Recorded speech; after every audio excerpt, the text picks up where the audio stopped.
Hey guys, this is Villains Demand, and I am Evan the Great, and I am here today to bring you a comic book review. A new, not really new, but I've been reading X-Men for a long time. The ones I read currently are X-Men Gold, Blue, and Red. So I'll start back, all the way back with X-Men Gold issue 1. X-Men Gold issue 1, and I'll do their story arc. That's the first 3 issues, by the way. The first story arc in X-Men 1 is called Back to the Basics. The writer on this is Marc Guggenheim. He writes it. Sorry if I butchered that last name. The artist on it, the penciler, is Ardian Syaf. Inker is Jay Leston. Colorist is Frank. I can't pronounce his last name. And the cover art is done by all 3 artists as well. Inside this particular book, it's Kitty Pryde's team. And she, on the team, is Kitty Pryde, she's the leader. Storm, Nightcrawler, Colossus, Prestige, which is Rachel Summers, and Old Man Logan. Together, they come together after the fallout of, I guess, the X-Men and Human War. She builds this team to come together and be the X-Men that was once there when Charles ran it. Knowing that all the humans are going to be against them, and they're going to be still doing the right thing for the good cause. The book starts out with a woman by the name of Miss Nance, N-I-N-C-E, Nance, get that correct. She is the Heritage Initiative Director, and she is on TV on some channel talking about how the mutants are not good for us, and the people, I guess, interviewing her are telling her that it sounds like she's using prejudice against the mutants, and she tells them that it's not prejudice, that she's against the mutants. It's a condition that they carry. She believes that a mutant is going to be the beings of mass destruction. So she is 100% against the mutants, and she just thinks that everything about mutants are bad. There are some bad mutants, and they have tried to do things such as the Brotherhood, just because they have different views. Charles installed into most of these X-Men back in the day that they're here to help people. And this story, like I said, it progresses from the opening page with Miss Nance on the television, then it shows the X-Men. They're all down in the city, and it has Kitty. She's talking about, she basically says, "To me, my X-Men," and that's how the story starts off. The story itself, they're in the city. They are fighting Terrax. Those who don't know him should look him up. He is I guess a cosmic space just kind of enemy. Has an axe, has all kinds of powers. Yeah. Anyway, just read him up. But they're fighting him in the middle of the city. He shows up. Not sure why he's there yet, but they're combating him. It kind of funny. When they all get there and it shows them, they're like, I figured the Avengers would show up, or we would have a couple of people that's more powerful than us show up to help fight him. How are we going to fight him? Because we can't fight him on the ground, because Terrax has powers that are connected to the ground. I did not know this myself. I'm going to look that up. But exactly his power is that's where his power is at, Kitty says, so let's take it to the air. Well, the X-Men, she tells a couple of the X-Men, Storm and Rachel, to get up in the air and fight him, so he's possibly you can combat him up there. And while he's on the ground, all the rumbles going around, there's earthquakes, or earthquake type going on, and the building's starting to fall. So Kitty tells Nightcrawler to band her to the top of the building, that she's going to take care of it. While she's doing this, Storm and Rachel do combat Terrax. They're fighting him for quite a while. She puts him like a tornado. He's spinning around. They throw him in Logan in there with like a fastball special. He's trying to combat him. And while they're doing this, Nightcrawler did teleport Kitty to the top of the building. And he's like, "What are you doing? You're going to, phase the entire skyscraper." And she's like, yeah, that's what she's going to do to save all the people. She don't want it to fall on them. While they're doing this, out of nowhere, Prestige, what they're calling her. I hope I'm getting that right. I call her Rachel Summers still, or Rachel. She flies out and punches Terrax or hits him with a building or something. There's a bunch of blocks, and her flying in the scene. and he's unconscious, and she's like out cold. At the same time, Colossus is trying to hold up this building the entire time, or trying to slow it down from falling. He's losing his grip. He can't do it. Kitty's on top of it and tells him it's okay. She's going to phase the building. So she phases the entire building as it hits the ground so it does not do damage, which is very powerful for her to do that. From that point, they look around. They have gained quite the eyeballs on them as they're doing this, and their whole city they're surrounding them, looking at what they're doing. And Kitty kind of makes the comment that I could really use a beer, and old man Logan is like, it makes me feel. He goes, you have no idea how that makes me feel hearing you talk like that, because he's been around since she's been under the age to drink, and now she's over the age. Kind of makes old man Logan feel old man, which he is. But anyway, Kitty goes up to all the people on the street, and she's talking, and she says, my name's Kitty Pryde, and gives all the spill. She's going to bring the X-Men back. We're going to be good. All that good stuff. Well, there's some people in the crowd. There's a kid. He's trying to talk to her, and her mother's like, no, we do not talk to mutant or homo superior enhanced individuals, kind of being mean towards Kitty, because it's just the way the world is in this X-Men. Humans, just a lot of them don't like the mutants at all. So Kitty tells everybody what's going on, that we're here to help, and then they get together after that, and they go back to the Xavier Institute for Mutant Education, which has been moved into Central Park, which is interesting. So it's right in the middle of New York, and they're all out there playing softball, and then old man Logan, he's having a discussion with Kitty, and a guy in a business suit by the name of Alex Sandstorm introduces himself, says he's from the office, and he's there to talk to Kitty about some paperwork, and he gives her paperwork that it's an invoice for the lease payments and property taxes for their new location. She is in shock and awe as she finds out that the estimate is like $18 million. And she's like, what in the world is going on? And he's like, well, you are in Central Park, and it's a valuable spot. And he walks off. Logan's wanting to call him at this time. She tells him no. This gentleman walks away. And then you have a cut scene, and it's in the Xavier Institute. It's in a room with Nightcrawler and Storm, and they're having a discussion. They're watching on TV. This woman is on there again talking about how mutants are the evolutionary time bomb. They're going to go off, and you hear Kurt saying, the more things change, the more they stay the same. He's basically saying that ever since he's been in the X-Men, this has been a problem, and it seems like it's never fixed, no matter how many times they try. Storm basically tells him that she believes that they're returning to the roots of their history, their past. Basically, she thinks they're going to become heroes like they used to be, or I guess like they've always been, and the world is just not going to see it. But they're going to do it anyway because that's what Charles wanted. And then she quotes something from Magneto. It kind of throws the Nightcrawler off, and then that's not what she meant by the quote she said. So they get talking. She says that I led the X-Men into a war, a losing one, so she still feels very bad for doing that. And then Nightcrawler's like, we didn't lose, and then it shows the TV again, and the same woman on there talking about what she's talking about. Basically, that whole story, that whole part in this comic is basically them bonding and Nightcrawler trying to let Storm know that, even though she led them into that, she was still doing what she thought was right. And then it goes into the Danger Room scene. It's got some other X-Men in it. It's got Armor in there with Rachel, and they're training in the Danger Room.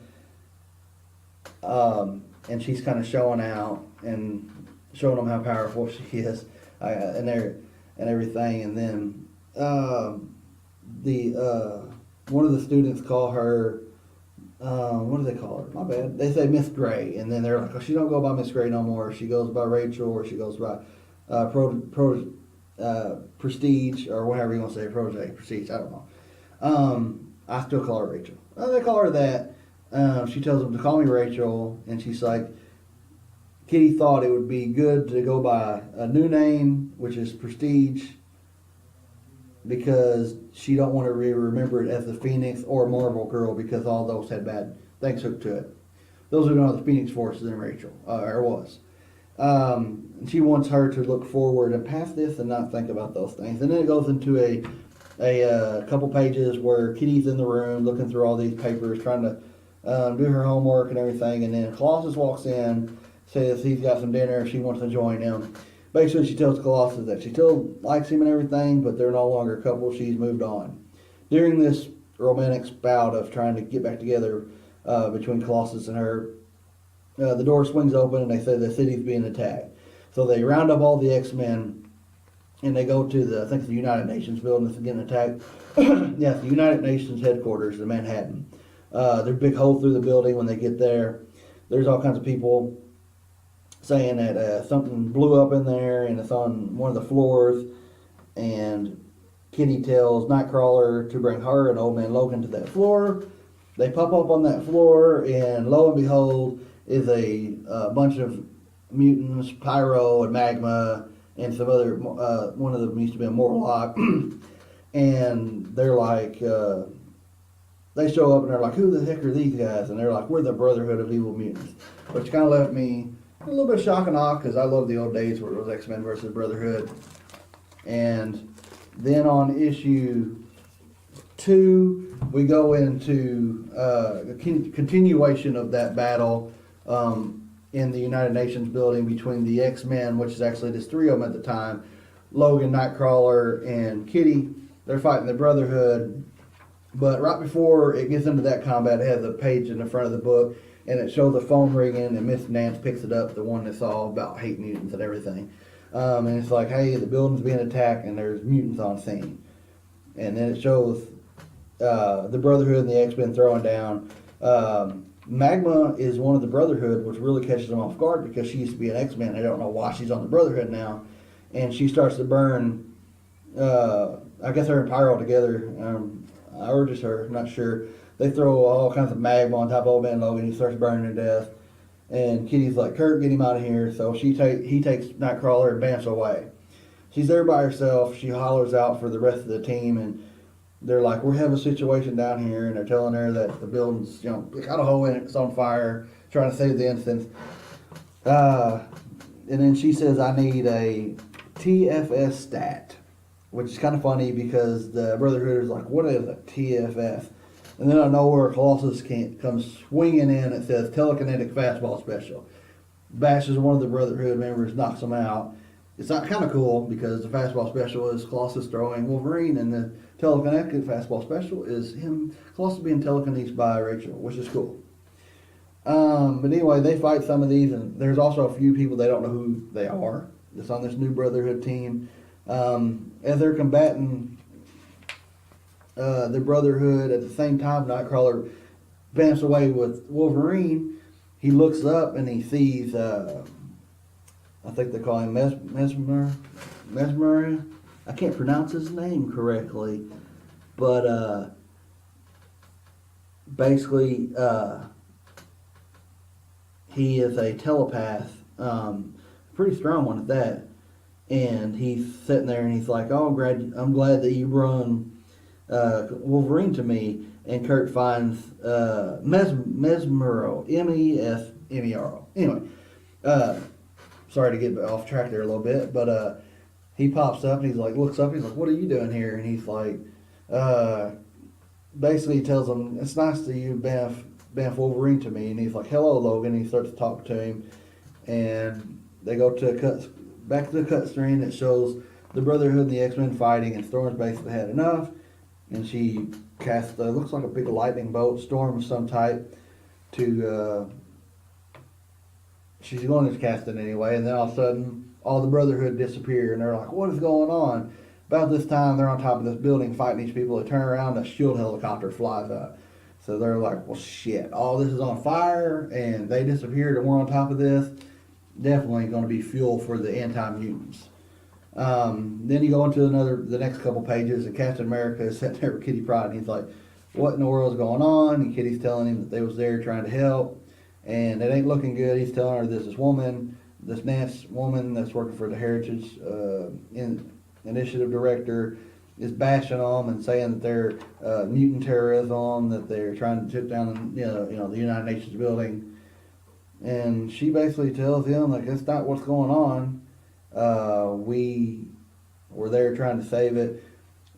Cap shows her a few pictures of different things and tells her that who are these people and why is Magma part of it, because she was an X-Men. And she's like, I'm not sure why she was there, but she's gonna find out. So Kitty walks out of the room. At this point, they find Kurt, and they still haven't found old man Logan. They find Kurt, he's unconscious. They ask him what happened. He tells them that the telepath that the Brotherhood had made him bamf over and over and over with like mind control until he exhausted himself and passed out. And that's pretty crazy, knowing that somebody can mind control that powerful. So now they know at least that Mesmero can do that to them. So they're going to be prepared next time. And that also might, they said that might be why Magma is on their team, that he possibly has her mind controlled. At this time, Rachel tells them they have a greater problem, that there's another attack going on. There's like 3 security guards dead, and the mayor's been kidnapped by the Brotherhood of Evil Mutants. They go on there and they tell everybody who they are, and they say that they're going to have, they claim they basically got the mayor as a prisoner of war, and they waged, this is going to be the initiation of wage between mutants versus humans. And they said they're going to execute the mayor in 24 hours. As soon as they do this, bam, you got Nance Woman on television talking about how she's going to take down the mutants and everything again. And then it shows back in the Xavier Institute, all the students are watching the television, and the Nance Woman on there saying they're going to start a mutant deportation. They're going to get they're going to basically get rid of all the mutants, make them not stay here. They're going to say that they're going to stay by themselves, and among themselves they're not going to walk among humans, which scares all the kids, and they're all getting scared. And then it goes into the scene where Wolverine, old man Logan's at. He's tied to a chair, and Mesmo's there talking to him, basically saying, everything that they're going to do, and Wolverine ain't having it. He tells him that he can't cut through the adamantine bands that they got wrapped around Wolverine's arms. Wolverine laughs at him and says, "How stupid are you? You tied me up with adamantine to a wooden chair." And then he busts his claws out and busts the chair open and attacks Mesmo. Takes down the Brotherhood, or the ones in the room with him, which is Pyro and one of the Morlocks. And then he hops on a phone, calls Kitty, tells him their address, and that's basically how issue 2 ends. So they're going to know where Wolverine's at, so they're going to go to his location so they can stop the Brotherhood and save the mayor. Issue 3, which is the 3rd issue of the story, Back to Basics, which is also the last part of the initial starter, I guess, for the X-Men Gold, if you want to pick it up.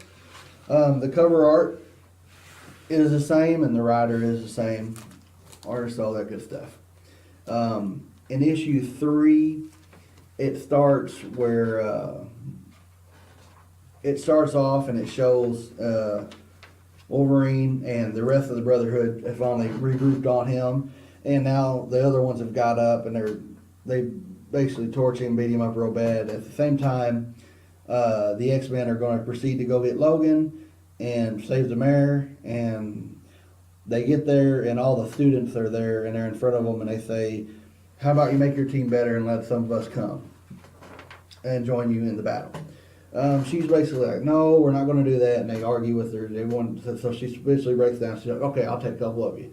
She brings Rock Slide and Armor with them, and they're like, "What about the rest of us?" She's like, "Y'all got to stay at the school." So she brings them 2 with her to give them a little bit extra firepower, since old man Logan's tied up, captured. They don't know what's going on there. Kitty brings the team to I guess abandoned warehouse, Warrington Industries. Kind of funny.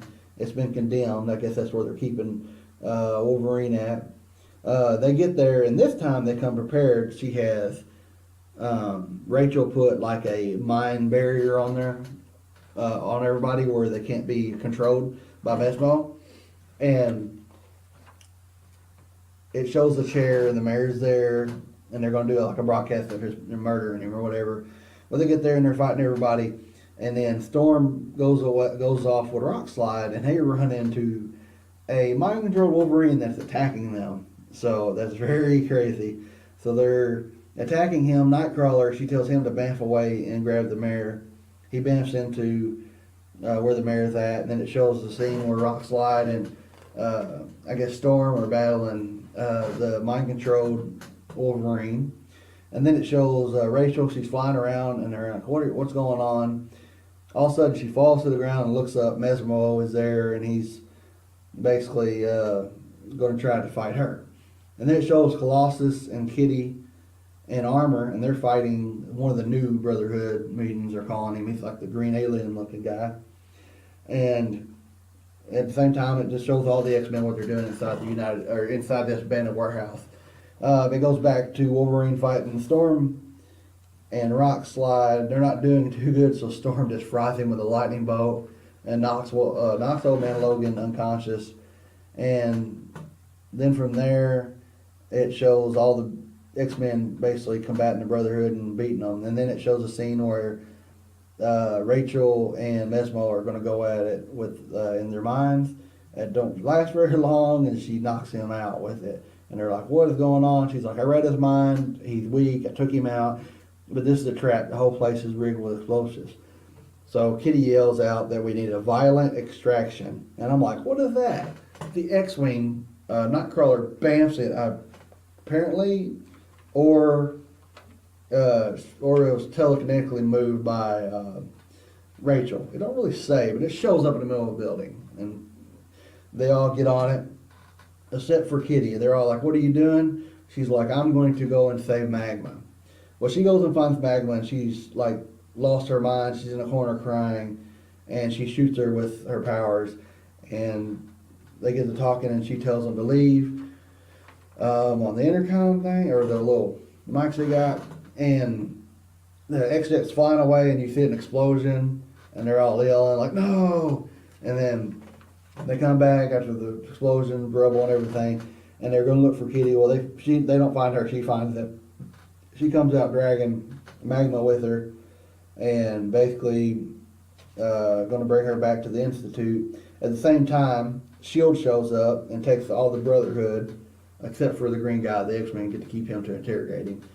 But they take all the Brotherhood members away, and then Kitty gets called into the house, and Rachel tells her that's not all that was going on. She finds out that Mesmero was paid to get a group of mutants to commit acts of terror to make it look like the mutant war is trying to start. She's like, well, who paid him? And they find out that the woman that paid him is actually the Nance woman who's trying to get the mutants to be pushed out anyway. So she's trying to use her funds to end a mutant to her other mutants to try to make all this go down. So they show up at her house. Basically, they grab her up. Logan takes out the guards, and then they tell her that they know what she's up to. And basically, Kitty Pryde basically has Rachel pick her up with telekinesis and tells her that they're not threatening her, but they are now. And they pick her up off the ground and tells her that they know what she's doing, and they're going to be here whenever she makes a mistake to take her down. Basically, she yells at them, says, who do you think you are? And then she's like, we're the X-Men. And then they walk off to end the story arc. Overall, great story, I think, for an opening 3 issues. Great teamwork. And that's basically it on the book, guys. I like what they've done with the team. They got a little bit of a good chemistry going on, good story arc on the first one. And they've kind of showed that this ain't Wolverine of the past. It's old man Logan. And he's been taken down a few times, and that's interesting to me. Also love a team ran by Kitty. But anyway, this is Evan for The Villain's the Man. And remember, keep reading.